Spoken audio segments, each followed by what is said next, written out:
आप देख रहे हैं एसकेपी लाइव न्यूज। कारम डैम से प्रभावित आदिवासियों ने कांग्रेस के जिला अध्यक्ष बाल मुकुंद सिंह गौतम, धर्मपुरी विधायक पाचीलाल मेड़ा के नेतृत्व में कारम बांध प्रभावित ग्रामीणों ने त्रिमूर्ति नगर से कलेक्ट्रेट तक पैदल अपनी मांगों को लेकर प्रदर्शन किया। वहीं कलेक्ट्रेट में बैठकर अपनी मांगों को लिए धरना दिया। कलेक्टर डॉक्टर पंकज जैन ग्रामीणों के बीच पहुंचे, प्रत्येक ग्रामीण से रूबरू हुए, उनकी समस्या को सुना और जल्द ही निराकरण का आश्वासन दिया। कलेक्टर के समक्ष ग्रामीण अपनी जमीन खराब होने की, जमीन का रुपया पूरा दिलवाने, मुआवजा दिलवाने, घर उजड़ गया साहब, जमीन में मिट्टी नहीं रही, खेत उजड़ गया, अब जाए तो जाए कहाँ। यह बात ग्रामीणों ने रखी। मुआवजा नहीं मिलने की बात भी महिलाओं ने कही। जमीन खराब हो गई साहब, जंगल में रह रही हूँ, फॉरेस्ट वाले भी भगाते हैं, शेर चीते आते हैं, कहाँ जाए हमारे परिवार। ऐसे कई कारम डैम से प्रभावित आदिवासी अपनी बात कलेक्टर के समक्ष कहने पहुंचे। इनके साथ कांग्रेस के जिला अध्यक्ष बाल मुकुंद सिंह गौतम, धर्मपुरी विधायक पाचीलाल मेड़ा व कांग्रेस के पदाधिकारी भी कलेक्टर से मिले। कलेक्टर डॉक्टर पंकज जैन ने कहा है कि कांग्रेस का डेलीगेशन मिला है, ग्रामीण भी मिले हैं, उनकी बात सुनी गई है, उनकी जमीन कारम डैम से प्रभावित हुई है, ग्रामीण मिले हैं, दस्तावेज लिए हैं और 1 सप्ताह में रिव्यू करवा लिया जाएगा, जमीन को नरेगा से ठीक करवाया जाएगा। देखें खबर एसकेपी लाइव न्यूज पर, लाइक करें, सब्सक्राइब करें, घंटी बजाना बिल्कुल नहीं भूलें।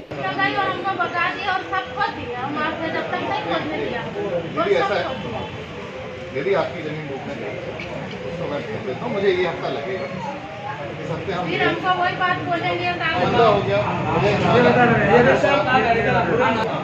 और एक उतावली और एक नानी भैंसा को भैंसा को में आता है। और जिसके बाद भैंसा को एक लालगढ़, एक जामंदा। कौन से गांव से आए हो? उतावले। क्या समस्या लेके आए? मुआवजा नहीं मिला और अनुदान का राशि नहीं मिली। तो क्या बोलते साहब? साहबों का 5 साल हो गए, अभी तक हमें सुनवा ही नहीं। ये तो डैम फूट गया, इसको हमारे न तो बांध बूंद के चले जाते, हम लोग यूँ ही रह जाते। कितनी ज़मीन थी आपकी? हमारी ज़मीन 15 बीघा है। 15 बीघा? हाँ। तो डूब में कितनी गई? सब गई ना। कितना मिला मुआवजा अभी तक? अबे का 2.5 लाख दिया। अरे जितना मिलना था उतना नहीं मिला? नहीं मिला ना। 2.5 लाख में कोई ज़मीन मिलती? क्या चाहते हो आप? हमको 10 से 15 लाख रुपया 1 बीघा का होना। जब हमारे यहाँ ज़मीन लेवाई या 2.5 लाख में क्या ज़मीन खरीदे? अब घर मकान बांधवा की ज़मीन नहीं है हमारे पास। वहाँ फॉरेस्ट गार्ड है ना, वहाँ से टपरियाँ का तोड़ी भगा है, फिर हम कहाँ जाएंगे? अभी 2.5 लाख में क्या ज़मीन हमको मिला? क्या बात है? मोहर सिंह। कौन से गाँव से आए? उतावली से। ठीक है। गाँव से आए हो? सर हम उतावली से आए हैं, जो बांध अभी फूटा है वहाँ से आए हैं। ये बांध फूटा तो आप आए हो, मुआवजा मिल गया था आपको? क्या सर हमारी ज़मीन 3.5 बीघा है, बह गई है।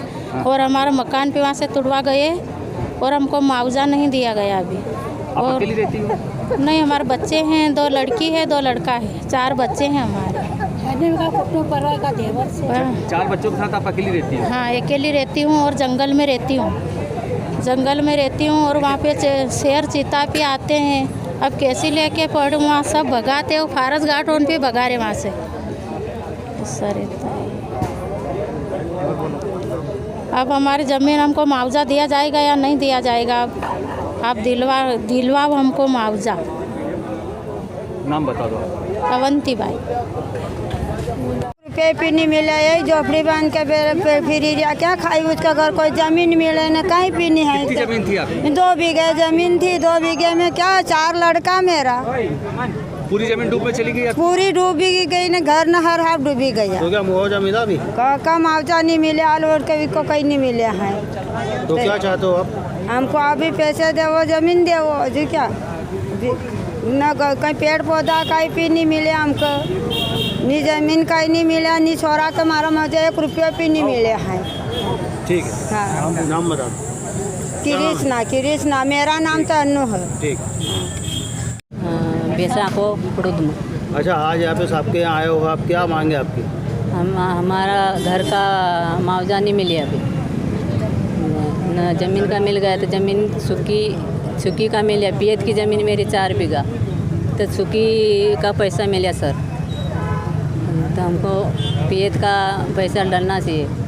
करीब मन हम क्या करेंगे। न हमारे पेड़ पौधा का पैसा नहीं, मेरा घर का ही नहीं मिला है। मेरा छोरा 4 है, मेरा होता हम 5 है, शादीशुदा है, खाली एक लड़का नहीं शादी है। तो हमारा जोर से बोलो थोड़ा। हमारा पैसा मिलना चाहिए, घर का मुआवजा नहीं मिले हमें। क्या बोलते हैं साहब अभी? साहब बोले रहे कि हम वहीं आएंगे घर पे सर्वरी करवाता। अभी सर्वरी क्या करेगा, अभी पानी तो सब घर तो सब डूब गया, क्या हिंदावड़ी मिलेगा कि नहीं मिलेगा, न जमीन भी खोदाई गया। नहीं छोरा हमारा ही छोरा का नहीं मिले है पैसा, नाम बताओ आप। रेवा भाई। नहीं मिले हैं। लो भाई आप। क्या किन मांगों को लेकर यहाँ धरना प्रदर्शन? उनके मकान बह गए पीड़ितों के, उनको मुआवजा नहीं मिला। रहा सवाल खेती का, जो बांध जब फूटा और पानी जब वहाँ से बहा तो खेत की सारी मिट्टी बहा गए और सिर्फ उसमें कंकड़ पत्थर बचे हैं। जीवन भर उसमें कभी अब खेती नहीं हो पाएगी। इतना भारी नुकसान किसानों का हुआ है, गरीब लोगों का। और सरकार मुआवजा देने में बड़ा आनाकानी कर रही है और जिस प्रकार से उन्होंने तय कर रहे हैं वो ऊँट के मुंह में जीरा के समान है। और रहा सवाल जब वो बांध बंधा था, आप सब जानते हैं कि बांध केवल वो मिट्टी का बनता था। कि 9 अगस्त को मैं स्वयं वहाँ पर रुका था, मैंने स्वयं में देखा था। मैं कोई इंजीनियर नहीं हूँ, मैं टेक्निकल फॉल्ट तो बता नहीं सकता, लेकिन हंसा ज़रूर था कि ये बांध है या क्या है भाई। मिट्टी की पाल थी वो।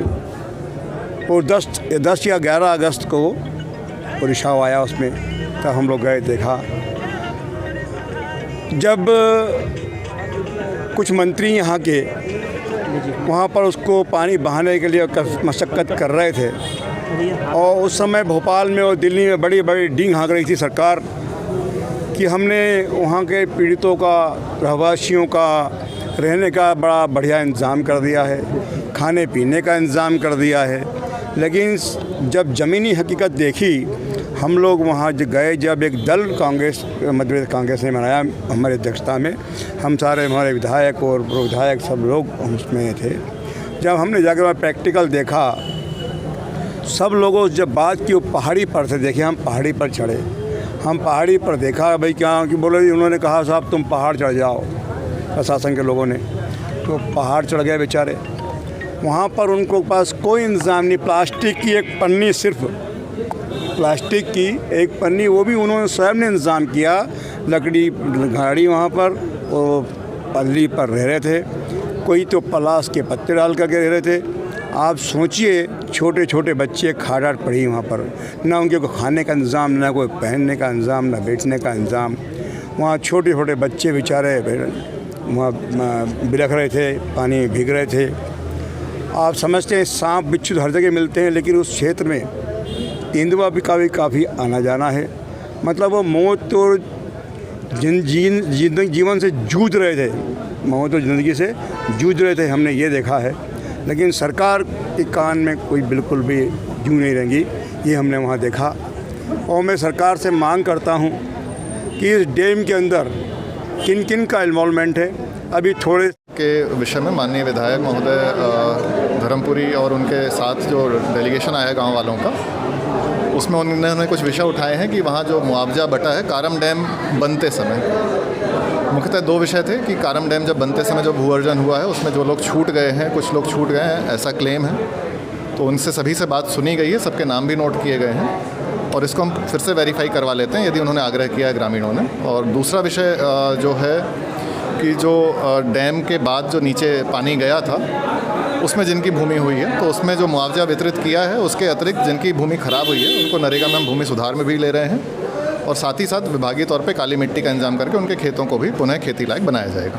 सर, विसंगति का भी लोगों ने बोला है कि विसंगति बोली है लोगों ने, और विसंगति बोली है और उसके उनके दस्तावेज भी लिए हैं। और इसके अतिरिक्त यदि हम इस हफ्ते टीम भी भेजेंगे, यदि और किसी को दस्तावेज और देने हैं तो वो भी लिया जाएगा और नाम यहाँ भी नोट कराए गए हैं, उसको एग्जामिन करके उसको रिजॉल्व करेंगे। सर, ये सर्वे का कार्य कब तक पूर्ण हो जाएगा? सर्वे देखिए 2 विषय हैं। एक जो नीचे सर्वे है वो हो चुका है, जिनकी भूमि ख़राब हुई है वो भी आइडेंटिफाइड है और उसको ठीक कराने के जो हम प्रयास कर रहे हैं वो चालू कर रहे हैं। दूसरा ये जो सर्वे बात कर रहे हैं कि ऊपर जो जिनका भूमि गई है या जिन्होंने आज किया है, इसको हम कोशिश करेंगे 1 से 2 हफ्ते में करवाने की कोशिश करेंगे। ओके।